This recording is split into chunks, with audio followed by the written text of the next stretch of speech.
9, if we could. Adam, could you give us a briefing? You can stay where you're at.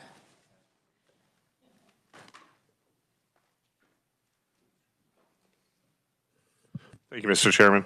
As you recall, Senate Bill 9 would extend from the current 30, by statute, the current 30-day to 90 days for when a land surveyor is required to file a reference report for each corner or accessory with the Secretary of the State Historical Society and the county surveyor for the county or counties in which the survey corner exists.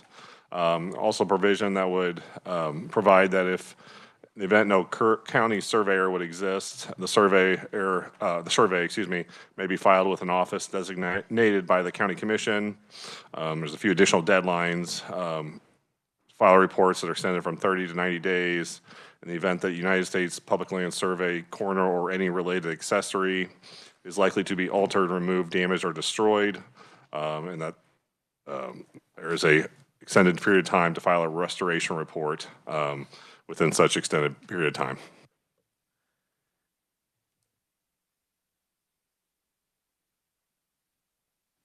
Committee, what's your pleasure on the bill? Senator Corson. Thank you, Mr. Chair. I would move that the Senate Transportation Committee pass out Senate Bill 9 favorably for passage.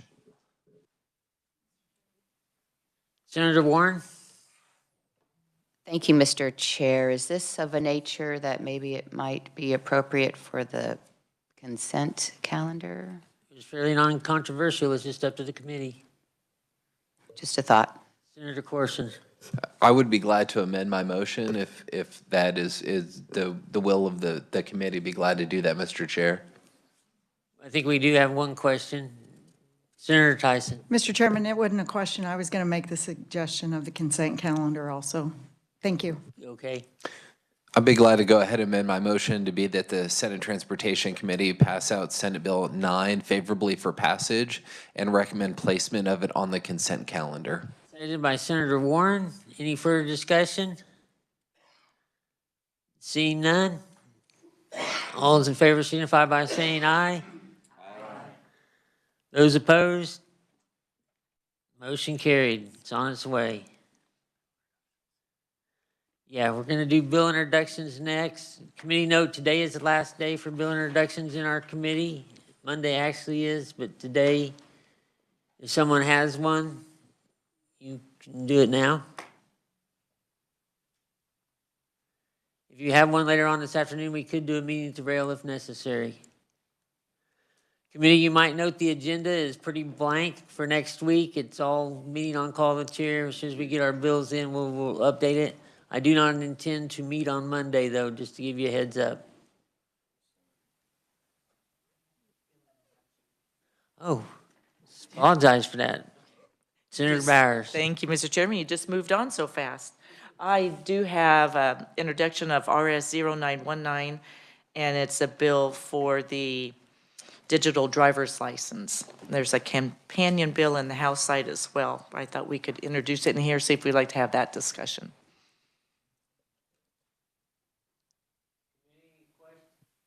Committee, any questions or objections? Seeing none. It'll be introduced. Any further bill introductions? We'll attention and open the hearing on Senate Bill 18. Adam?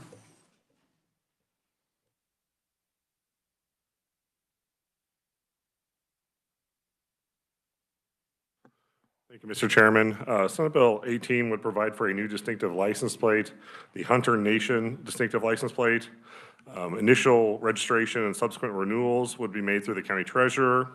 As is customary, the payment of up to $5,000 in development costs, as such requirements are set forth in statute, would be required prior to the production of the plate. An annual logo use royalty payment fee in the amount of $25 or up to $100 to be determined by Hunter Nation, Inc. would be required for the plate, for anyone to receive the plate, and such fees would go to Hunter Nation. Part 2 of the bill decreases the requirements, the current statutory requirements, when the Division of Vehicles would proceed with manufacturing and distributing distinctive plates. Currently, there is a $250 initial plate commitment with a rolling 2-year, I think I didn't put this in here, but 50 plate commitment after the initial 2 years for the Division of Vehicles to continue manufacturing and distributing the plate. So essentially, the current 100 plate requirement is lowered, or 200 plate requirement, 250 plate requirement, excuse me, is lowered to 100, and then the current 100 renewal requirement is lowered to 50. And with that, I'd be happy to stand for any questions.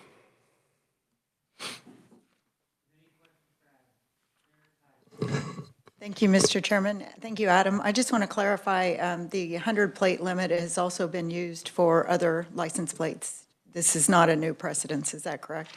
That's correct. It would apply to all plates, all distinctive plates subject to the requirements. So this would not just apply to this plate, but all the other distinctive plates.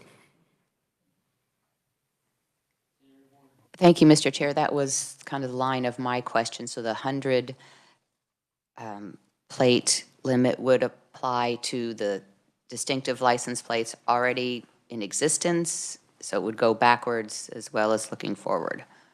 Correct, yes. For the division to continue, there's kind of it's for the division to start manufacturing and the division to continue manufacturing plates. So if renewals fall under a certain threshold, the division essentially ceases manufacturing a plate. I mean, you're correct that if the bill would go into effect, that the new requirement is that there be a 100 initial plate requirement for the division to start manufacturing, which this plate and any other plates that exist will be subject to, assuming a lot of plates are already being manufactured, the renewal provision would kick in, meaning that instead of a 100 plate commitment renewal every 2 years, it would be down, lowered to 50. May I have one more question, Mr. Chair? Thank you. This may be a question for research, not sure, but do we have other distinctive license plates that are, Hunter Nation Inc. is a private corporation, public, I guess. Tell me about that. And do we have other entities that are similar to this that have distinctive plates? I mean, to my knowledge, I mean, Kansas City Chiefs were passed, the Royals, I believe the soccer team was, so I mean, off the top of my head, those are. Sports teams and zoos and. Those, I mean, the zoos would probably be more of a public entity, but the sports teams would be, to my knowledge, would be private entities. Okay, thank you. Thank you, Mr. Chair. Adam, so this is changing from the standard 250 down to the 100? Correct.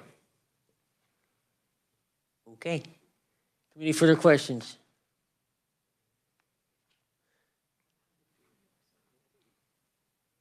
Senator Dietrich. Thank you. And this may not be a question for you, but Mr. Chair, you might know the answer. Does reducing the number of plates down to 100 cause any kind of a burden on the manufacturing process? You know, we've heard that before from other entities. Probably have to divert to the Division of Vehicles to, if they would, not something I can really answer. Yeah, I think we'd have to do that, but I think they're digitally produced now, so So it's not so much of an issue. not as much as it was when they were stamped. Thank you. Deanne is here if we wanted, you want to address that at all? Or do we have someone else?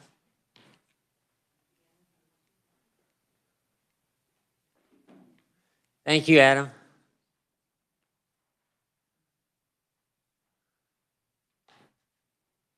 Thank you, Mr. Chairman and committee.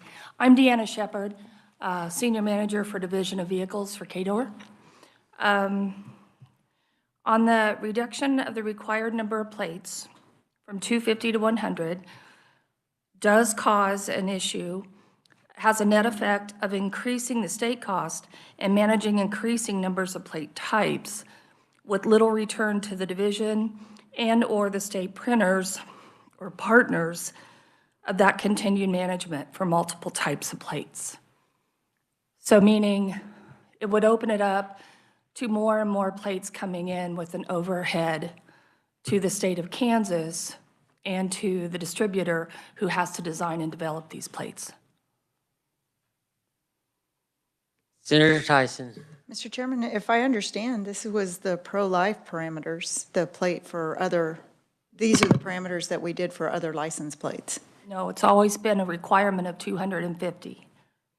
On We the actually lowered that for the pro-life one to 100. I would defer to. Research. Okay. I remember the bill distinctly, but maybe it didn't go into law. Thank you, Mr. Chairman. Thank you. Thank you for stepping up in a short time. Thank you. Further questions for Adam? We will go ahead and open the hearing. First proponent we have is Keith Mark, President of Hunter Nation. Welcome to the committee. Thanks, sir. Thank you, committee members. I am Keith Mark. I am the founder and the current president of Hunter Nation. It's quite an honor to be up here in front of you on this type of a bill. And if I might just jump in and answer one of your questions, I know Ducks Unlimited has a license plate. I believe the Kansas Rifle Association does. We're a not-for-profit, 501c3 recognized, 501c4 recognized as well. We are a national organization, but proudly founded right here in Kansas. Attorney General Kobach was part of the founding with me, and we are housed right here in Kansas. There are a lot of national organizations, great organizations, conservation organizations, whether it's SCI or Ducks Unlimited. You can pick a lot of them. But what separates Hunter Nation really from these other groups is we're actually here protecting the lifestyle. We're not interested in one particular region, one particular animal, one particular continent. We're here to, protect the traditional value of the hunting lifestyle. And Kansas is so rich in that history. And also, Hunter Nation was recently asked, we have a big 250-year anniversary coming up here in America. Hunter Nation is actually going to take the lead in putting forth a program promoting hunting, 250 years of hunting in America. And we're going to be doing that video and a bunch of presentations leading into the 250-year anniversary. So very proud of that as well. Lifelong Kansan, lifelong hunter. We would have no problem selling 250 license plates. I mean, I'm very confident we can do that. We have a very stout membership base. Kansas is a stronghold for us, obviously, because we're founded here. And you guys got a lot of important business on your calendar. I pay attention a little bit what goes on up here, and the fact that you would even consider promoting the Kansas hunting heritage and doing that in a way that recognizes a national group that's done a lot of great things across the country, not only when it comes to hunting access, but promoting hunting and hunting rights and the traditional values that come with hunting. And honor that and recognize that with a license plate, we'd be, quite honored to have you consider that. So I'm obviously a proponent to Senate Bill 18. Could you explain a little bit of the projects you've done in Kansas? Yeah, I'm actually on the Kansas Parks and Wildlife Commission now. So I'm heading to Manhattan. Our chair is sitting in here, Mr. Dameron. So we've got involved in quite a bit of Kansas activities, from access to deer hunting and deer hunting regulations to predator management. Those are the two bigger things that we've dealt with here in Kansas. We've expanded disabled hunting in North Dakota and Montana. We beat back a bow hunting ban in Georgia. I have a bill that's coming out of the U.S. Congress tomorrow, bipartisan bill, awesome bipartisan bill regarding the wolf delisting.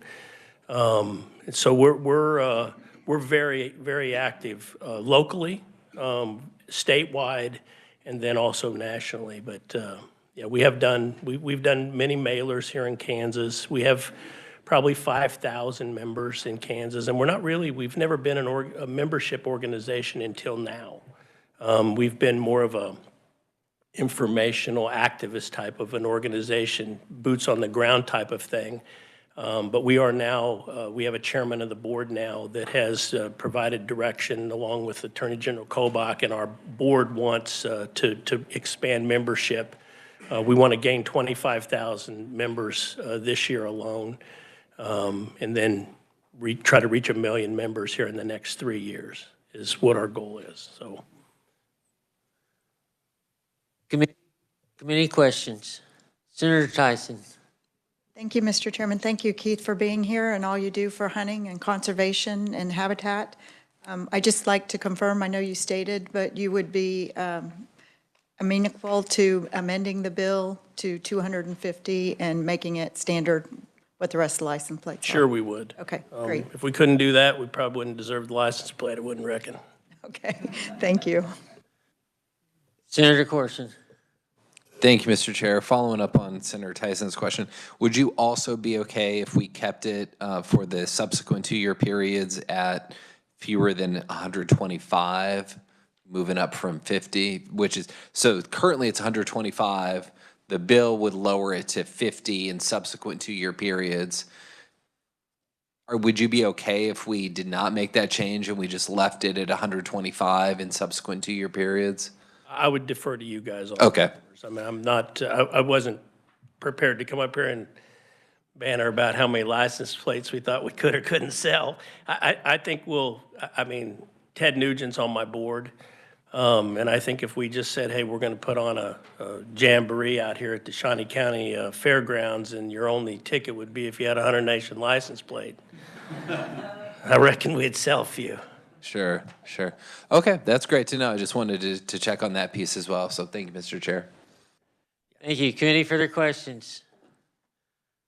Senator Klemp. Thank you, Mr. Chair, and thank you, Mr. Mark. More of a statement. I appreciate the efforts around conservation and the efforts around this license plate as well. So thank you for coming here today. Thank you, Senator. Senator Bowers. Thank you, Mr. Chairman. Hi, Keith. Any idea what your logo would look like? Would well, it be just like what you have on? Or what Yeah, your this is design? our standard logo, trademark logo. We have a in-house production team, and so I imagine it will center on this, but there will probably be kind of our tagline is God, Family, Country, and the Hunting Lifestyle. So there'll be probably some play on that, but our design guys, if you've seen any of our mailers or any of the things that we do, text, video, pretty sharp guys. So I think it'll be, I'm pretty sure you'll be very proud. We will be, and we wouldn't put it out if it wouldn't. But it will be very, this logo will be, just like I think my testimony has the logo on it, it'll be that centric. Thank you, Keith. Thank you, Senator. Mr. Chair. Committee questions? Senator Warren. Thank you, Mr. Chair, and thank you for the work that you do for conservation. Our family's involved in some of those hunting activities, and also be interesting to see if this becomes law and if it's 250 minimum, you know, how quickly you'd hit the 250 based on your testimony. So. Yeah, nice challenge, and you know, it's kind of like the old Barney Stinson challenge accepted.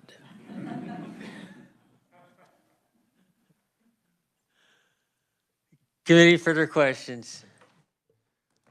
I do have one. It's not directly related, but how's the wildlife and parks license plates going? I'm seeing a lot of ads for them now. You know, that would be a question I would defer to the chairman, because that's not something that I've looked into, but. That's not important. It's not that related. I just thought if you knew, we'd do it. No, I don't know. I do not have an answer to that. Excellent. Committee, seeing no further questions? Thank you, Senators. And by the way, Attorney General Kobach proposed written testimony, apologizes that he can't make it. He's off on state attorney general business or monkey bit. I don't know what they do up there, but he apologizes that he couldn't make it. We just prayed he wasn't on the flight. Yes, thank you. And again, yeah, that's very tragic, and I'm sure every one of us in Kansas, because I obviously a lot of us were just in D.C. recently, and I mean, you know, flew into that airport, and I mean, you know, being Kansas Day and that happens, very tragic. So yeah, Hunter Nation obviously sends our condolences and prayers for that tragic event as well. Thanks for mentioning that. Praying for those families. Thank you for your consideration, Senators. Are there any neutrals wishing to testify? Any opponents? As noted, Chris Kobach will be written testimony. We'll close the hearing on Senate Bill 18. Committee, we will be addressing the agenda, trying to get it out as soon as possible. We're looking at some bills, but we are not intending to work Monday. Watch your calendars for the rest of the time. With that, we are adjourned. We have some time to